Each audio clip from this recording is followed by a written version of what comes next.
இப்போ இந்த வீடியோவில் ஆல் இந்தியா பார் எக்ஸாமினேஷன் அட்மிட் கார்டு பற்றி தான் நம்ம பார்க்க போகிறோம். இதில் புதுசாக வந்த இன்ஸ்ட்ரக்ஷன்ஸ் அதனுடைய பேரக்ஸோட முக்கியமான பாயிண்ட்ஸ் பற்றி பார்க்க போகிறோம். ஸோ ஆல்ரெடி முன்னாடி எழுதுறவங்களுக்கான ப்ரொசீஜர் டிஃப்ரெண்ட், பட் இப்போ அட் ப்ரெசென்ட் இந்த 31st October 2021 எழுத போகிறவங்களுக்கான இன்ஸ்ட்ரக்ஷன்ஸ் டிஃப்ரெண்ட்டாக இருக்குது.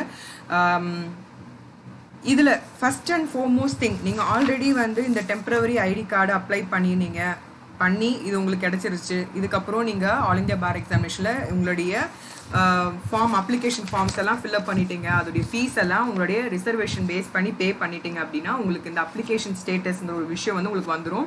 இல்லை அப்ளிகேஷன் நம்பர் அண்ட் உங்களுடைய ரெஜிஸ்ட்ரேஷன் நம்பர் அவங்க கொடுத்துருப்பாங்க. இல்லை உங்களுடைய டீட்டெயில்ஸ், உங்களுடைய கான்டாக்ட் நம்பர், நீங்கள் என்ன கொடுத்துருக்கீங்களோ டைப் பண்ணது எல்லாமே அந்த ஷீட்டில் ஃப்ரண்ட் அண்ட் பேக்கில் நீங்கள் பிரிண்ட் அவுட் எடுத்து வச்சுக்கோங்க. சரிங்களா? இது ஃபஸ்ட் விஷயம். செகண்ட் விஷயம், இப்போ இந்த அட்மிட் கார்டுக்கு மொத்தமாக 3 பேஜ் இருக்குது. நான் நேற்று ட்ரை பண்ணி பார்த்தேன், 11th தான் சொல்லியிருந்தாங்க. ஸோ நான் 12th ட்ரை பண்ணி பார்த்தேன். அட்மிட் கார்டில் எனக்கு வந்து ஒரு அப்ளிகேஷன் ஸ்டேட்டஸில் ஒரு சேஞ்ச் பண்ண சொல்லியிருந்தாங்க. ஃபார் எக்ஸாம்பிள் வந்து எனக்கு ஃபோட்டோ வந்து கலர் ஃபோட்டோ வந்து கொடுக்க சொல்லியிருந்தேன். ஏன்னா நான் பிளாக் அண்ட் ஒயிட் ஃபோட்டோ அன்றைக்கி அர்ஜென்ட்டுக்கு நான் கொடுத்துருந்தனால அவங்க வந்து colour kindly upload your colour scanned photo on your அக்கௌண்ட்னு எனக்கு கொடுத்துருக்க மாதிரி உங்களுக்கு ஏதாவது கொடுத்துருந்தாங்கன்னா அது தயவு செஞ்சு அதை நீங்கள் சேஞ்ச் பண்ணிவிடுங்க. ஸோ நேற்று நான் அதை அப்லோட் பண்ணிட்டு திருப்பி ஓப்பன் பண்ணும்போது எனக்கு வந்து ஓப்பன் ஆகலை. ஸோ 24 hours கழிச்சு செக் பண்ணலான்னு விட்டுட்டேன். இன்றைக்கி நான் செக் பண்ணும்போது எனக்கு வந்து சர்வர் வந்து அவைலபிளாக இல்லை. So what I did was, எனக்கு இந்த அட்மிட் கார்டு நேற்றே ஆன்லைன்லேயே நான் படிச்சுட்டேன். நான் 3 ஷீட்டும் படித்ததில் ஃபர்ஸ்ட் ஷீட் என்ன இருந்தது அப்படின்னா என்னுடைய சென்டர், எக்ஸாம் சென்டர் எங்கே, அதோடைய அட்ரஸ் டீட்டெயில் கொடுத்துருந்தாங்க. அப்புறம் ஆல் இந்தியா பார் எக்ஸாமினேஷனோட ரோல் நம்பர் கொடுத்துருந்தாங்க. அப்புறம் வந்து என்ரோல்மெண்ட் நம்பர், நேம், இது எல்லாமே நீங்களும் கரெக்டாக இருக்கான்னு செக் பண்ணி பார்த்துக்கோங்க. இந்த சென்டர் எவ்வளோ தூரம்னு சொல்லி நீங்கள் யோசிச்சுக்கோங்க. ஏன்னா எனக்கு வந்து 10 to 1 PM கொடுத்துருக்காங்க. இன்ஸ்ட்ரக்ஷன் படி 9:15 AM நாங்கள் உள்ளே இருக்கணும்னு சொல்லியிருக்காங்க. இதுக்கு லேட்டாக வரவங்கள அட்மிட் பண்ண மாட்டாங்க. சரிங்களா? இது ரெண்டாவது முக்கியமான விஷயம். இது நீங்கள் செக் பண்ண வேண்டிய விஷயம். செகண்ட் ஷீட்டில் என்ன இருக்குன்னா, இந்த பேர் ஆக்ட் முக்கியமான சொல்லணும்னா, பேர் act is not allowed if it has short comments, இல்லைனா வந்து அதில் வந்து ஏதாவது லைக் நோட்ஸ் மாதிரி ஏதாவது இருந்தனாலும் அலோவ் கிடையாதுன்னு சொல்லிட்டாங்க. ஸோ அதனால் நீங்கள் பேர் ஆக்ட் புதுசாக வாங்கி தான் ஆகணும் இந்த எக்ஸாமுக்கு பர்டிகுலராக. ஸோ அதுக்காக தான் இந்த வீடியோ பர்டிகுலராக சொல்லிட்டு இருக்கேன். ஸோ இந்த இடத்துல இந்த பழைய பேர் act is not allowed. This பேர் act is not at all allowed because it has comments, short comments இருக்குது. அதனால இது அலவுடு கிடையாது. சரிங்களா? இப்போ நீங்கள் புது பேர் ஆக்ட் தான் வாங்கணும். இந்த மாதிரி புது பேர் ஆக்ட்ஸ் தான் நீங்கள் வாங்கணும். சரிங்களா? இது நான் இப்போ தான் வாங்கிட்டு வந்தேன். சரிங்களா? அதனால வித்தவுட் ஷார்ட் நோட்ஸ்ன்னு இருக்கும். இதை தான் நீங்கள் எக்ஸாம் பர்பஸ்க்கு யூஸ் பண்ணணும். சரிங்களா? இதுதான் நம்ம யூஸ் பண்ணணும். திருப்பி சொல்கிறேன். ஸோ இது எத்தனை சப்ஜெக்ட்டுக்குன்னா மொத்தமாக 19 சப்ஜெக்ட் அண்ட் 19க்கும் அவங்க வந்து பேராக்ஸ் வந்து கொடுத்துருக்காங்க, பஞ்சாக கொடுத்தாங்க. ஒரு ப்ரைஸ் ரேட்டில் நான் வந்து எண்ட் ஆஃப் த வீடியோவில் சொல்கிறேன். இல்லை important points admit card hall டிக்கெட்டில் என்னெல்லாம் இருக்குன்னு நான் சொல்லிடுறேன். ஃபர்ஸ்ட் பாயிண்ட் வந்து நீங்கள் எக்ஸாம் போகும்போது நீங்கள் என்ன கேரி பண்ணிட்டு போகணும் அப்படின்னா ஒரு ஐடி ப்ரூஃப் அண்ட் உங்களுடைய ஒரு ஃபோட்டோ, கலரில் இருக்கக்கூடிய ஒரு பாஸ்போர்ட் சைஸ் ஃபோட்டோ எடுத்துகிட்டு போங்க. அண்ட் வந்து நீங்கள் 3 ஷீட் சொன்னேன்ல, இதில் வந்து ஃபர்ஸ்ட் பேஜில் இந்த டீட்டெயில்ஸ் கொடுத்துருக்காங்க. செகண்ட் பேஜில் உங்களுக்கு இதோடைய இன்ஸ்ட்ரக்ஷன்ஸ் அண்ட் வந்து லைக் என்ன இதில் பேஸ் பண்ணி இந்த புக் பேராக் வந்து சேஞ்ச் பண்ணிக்காங்கிற விஷயத்த சொல்லியிருந்தாங்க. அண்ட் தேர்ட் பேஜில் வந்து கோவிட் டிக்ளரேஷன் கொடுத்துருங்க. அது வந்து நம்ம எழுதி இன்விஜிலேட்டர்கிட்ட சப்மிட் பண்ணிட்டு வர மாதிரி இருக்கும். சரிங்களா? It is mandatory to sign the COVID declaration and submit to the invigilator is the first and foremost point, important பாயிண்ட்டும் கூட. 9:15 AM ரிப்போர்ட் பண்ண சொல்லியிருக்காங்க according to my instructions. And when the barracks, fourth point is very very important, fifth point is very very important. Candidates are allowed to carry only the barracks without notes and comments inside the examination centers. So electronic or communication device of any kind, for example mobile phone, laptop etc, illana books, illana notes, அதாவது except barracks without comments and notes are இந்த மாதிரி இதை தவிர R not allowed இந்த examination hall. So வந்து electronic base பண்ணியிருந்தாலும் text புக்கோ நோட்ஸோ எதுவுமே allowed கிடையாது, கைடோ எதுவுமே அலவுடு கிடையாது. ஸோ இப்போ நம்ம என்ன எடுத்துகிட்டு போகலாம் அப்படின்னா bare acts without notes and கமெண்ட்ஸாக இருக்கக்கூடிய பேர் ஆக்ட்ஸ் இஸ் வந்து அலோவ் பண்ணுறாங்க. அண்ட் வந்து நீங்கள் பால் இல்லைன்னா வந்து பால் பாயிண்ட் பென் தான் யூஸ் பண்ணும், blue or black anything. Pencil use பண்ணக்கூடாது. பென்சில் எடுத்து பண்ணால் ஆன்சர் ஷீட்டில் மார்க் பண்ணிங்கன்னா டிஸ்குவாலிஃபைக்காக அது be a ground for that. So வந்து using a pencil for marking on answer sheet will lead to disqualification of exam. So all marking on the answer sheet must be blue or black ball point pen ஒன்லின்னு கொடுத்துருக்காங்க. And வந்து இதுதான் 3வது page இருக்கும். 3வது பேஜில் declaration இருக்கும். அந்த கோவிட் டிக்ளரேஷனை நீங்கள் அந்த காப்பியை பத்திரமா எடுத்துக்கோங்க. பிரிண்ட் அவுட் எடுக்கும்போது ஃப்ரண்ட் ஷீட் மட்டும் எடுக்காதீங்க, 3 ஷீட்டையும் பிரிண்ட் அவுட் எடுத்துக்கோங்க, சரிங்களா? இப்போது அட் ப்ரெசென்ட் இது நான் சொன்ன மாதிரி இந்த temporary ID card, permanent ID card வாங்குறதுக்காக தான் நம்ம இந்த எக்ஸாம் எழுத போகிறோம். ஸோ நான் சீதாராமன் கோல ஜஸ்ட் நவ் இன்றைக்கி தான் போயிட்டு பார்க்கும்போது எனக்கே ரொம்ப ஷாக்கிங்காக இருந்தது. ஏன்னா இந்த பேர் ஆக்ட் வந்து நேற்று இன்ஸ்ட்ரக்ஷன் படிக்கும் போது ஓகே சும்மா தான் சொல்கிறாங்கன்னு நினச்சேன். பட் நான் சீதாராமன் கோ போகும்போது அவங்களே சொன்னாங்க, நீங்கள் வந்து வித் கமெண்ட்ஸ் இருக்கிற ஷார்ட் நோட்ஸ் இருக்கக்கூடிய பேராக்ஸ் அலௌடு கிடையாது ஆஸ் பர் இன்ஸ்ட்ரக்ஷன்ஸ் சொல்லிட்டேன். நான் வேணால் அது வந்து உங்களுக்கு இப்போ நான் உங்கள் ஸ்லைடில் தெரியுறது வந்து போன வருஷம் 2019, அதாவது 2 years பேக் இருக்கக்கூடிய 15 செப்டம்பரோட கொஷின் மாடல் தான் உங்களுக்கு வச்சுருக்கேன். இல்லை நான் கண்டிப்பாக ஒரு இம்பார்ட்டண்டான விஷயம் சொல்கிறதுக்காக தான் இது நான் வச்சுருக்கேன். ஸோ ஃபுல்லாக இந்த வீடியோ பாருங்கள். இங்கே பாருங்கள், இது வந்து நியூஸ் வந்த நியூஸு. ஸோ இது 2021 வந்த நியூஸில் பேராக்ஸோ இல்லை புக்ஸோ நோட்ஸோ ஸ்டடி மெட்டீரியல்ஸோ எதுவுமே அலௌடு கிடையாதுன்னு சொல்லியிருக்காங்க. பர்டிகுலராக 15th Feb வந்த நியூஸ் இந்த news.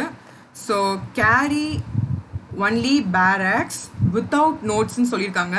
பிசே bar council of India என்ன சொல்லியிருக்காங்கன்னா, no books, no notes, no study materials allowed in the examination hall AIBE 16 onwards சொல்லியிருக்காங்க. ஸோ நமக்கு அப்புறமா இனிமேல் வரவங்களுக்கு பேர் ஆக்டில் முக்கியமாக வித்தவுட், அதாவது நான் இப்போ நான் சொன்னேன் பார்த்தீங்களா, வித்தவுட் ஷார்ட் நோட்ஸ் இருந்தால் மட்டும்தான் இட் இஸ் அலவுட். ஸோ தெரியாமல் கூட டோன்ட் டேக் திஸ் பேர் act inside the examination hall.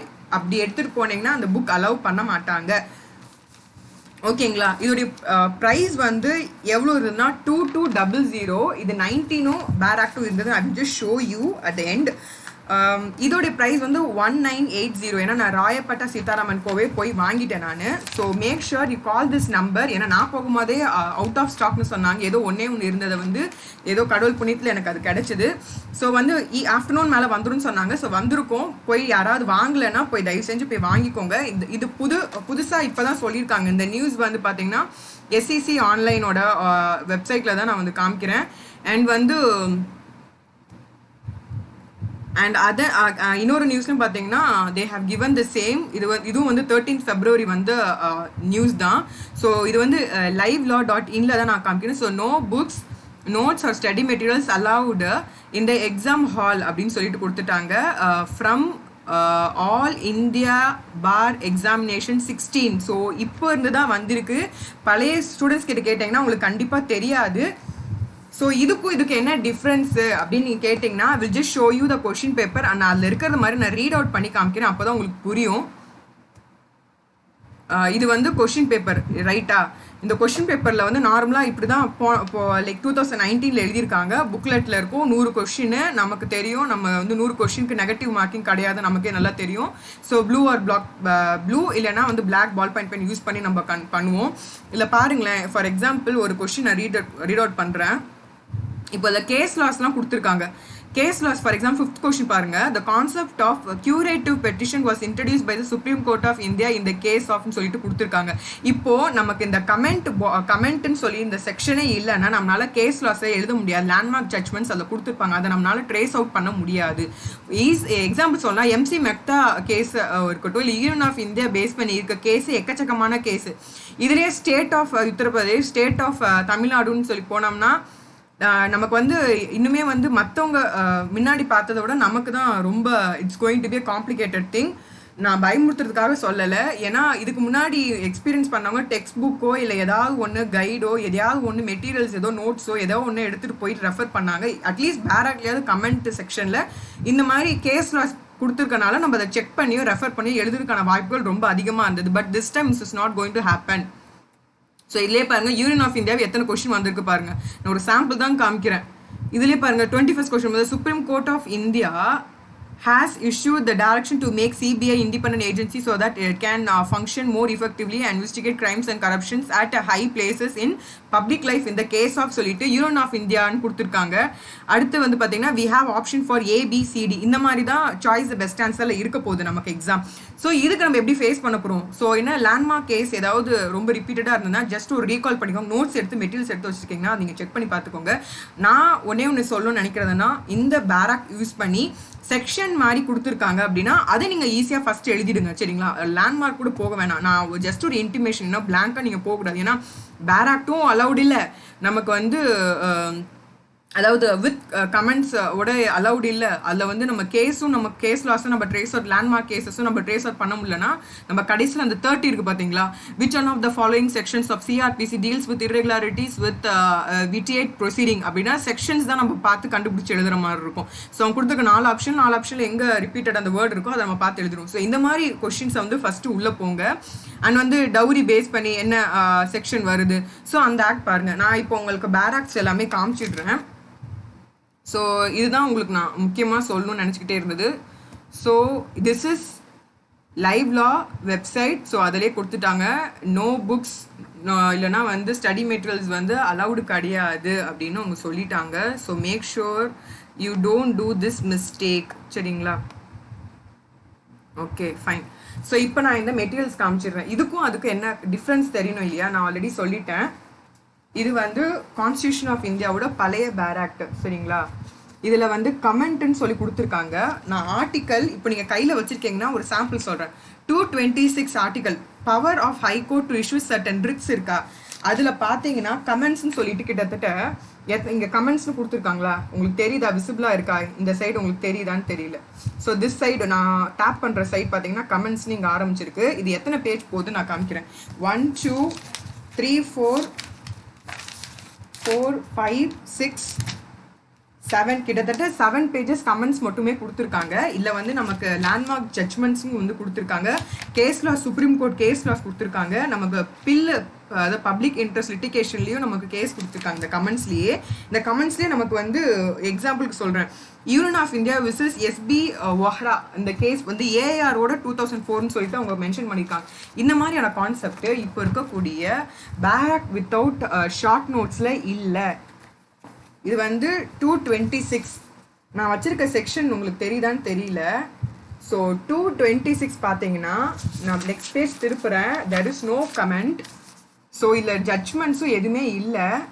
So இது ரொம்ப பிளாங்காக இருக்குது. அடுத்து அப்படியே கரெக்டாக அடுத்த செக்ஷன் வந்து 226A அப்படியே எடுத்துட்டாங்க. 226A அப்படியே வந்துருச்சு. So there is no comment, there is no கேஸ்லா, தெர் இஸ் ஷார்ட் நோட்ஸ் எதுவுமே இல்லாதனால this time we need to at least உள்ளே இருக்க பேராக்டை ஒரு தடவையாவது கோத்ரூ போய் பண்ணிவிட்டு உள்ளே போங்க, எக்ஸாம் ஹால் போங்க. So this is not allowed. திருப்பி சொல்கிறேன், இந்த பேராக்டை தூக்கிட்டு போயிடாதீங்க.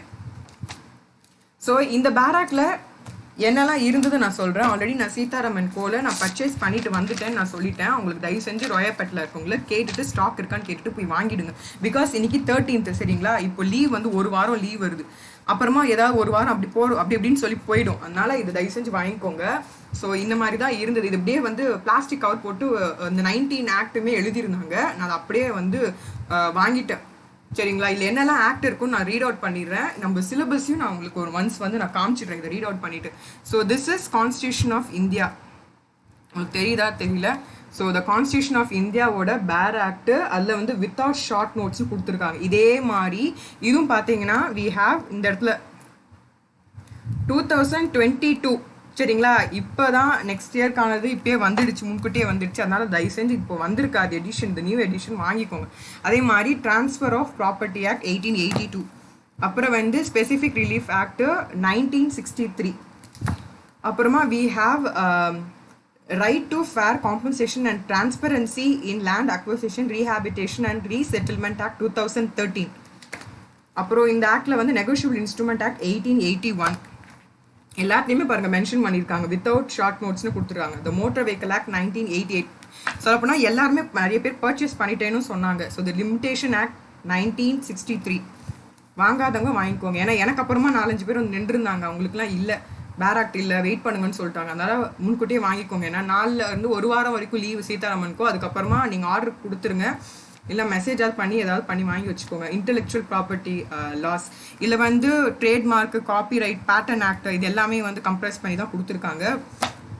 ஸோ எக்ஸ்ப்ளனேஷன் அண்ட் இல்லஸ்ட்ரேஷன் மட்டும்தான் இருக்குது. கமெண்ட்ஸோ அந்த நோட்ஸோ கேஸ் லாஸோ எதுவுமே இல்லை. த இன்ஃபர்மேஷன் டெக்னாலஜி ஆக்ட் 2000, அப்புறம் Indian Penal Code 1860, Indian Evidence Act 1872, அப்புறம் வந்து இந்தியன் கான்ட்ராக்ட் ஆக்ட் 1872, ஃபேமிலி ஆக்டில் நமக்கு எல்லா ஆக்ட்டுமே இருக்குது. ஹிந்து மேரேஜ் ஆக்டாக இருக்கட்டும், இல்லை வந்து முஸ்லீம் உமன்ஸ் ஆக்டாக இருக்கட்டும், இல்லை dissolutions of marriage, divorce, minority and guardianship எல்லாமே சக்சஷன்ஸ் இல்லை எல்லாமே வந்துடுச்சு.